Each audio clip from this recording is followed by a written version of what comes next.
नमस्कार दोस्तों, एक बार फिर से मेरे चैनल में आपका स्वागत है। दोस्तों, आज की रेसिपी मेरे एक प्रिय सब्सक्राइबर ऋषभ के विशेष अनुरोध पर है, जिन्हें मेरे वीडियोस देखने के बाद में भूख लग जाती है।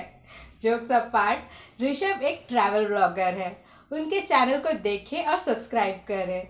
लिंक एंड स्क्रीन और डिस्क्रिप्शन में दिया गया है। आज मैं आपको बैगन का भरता बनाना सिखाऊंगी। ये सबसे ज़्यादा पसंद की जाने वाली डिश है।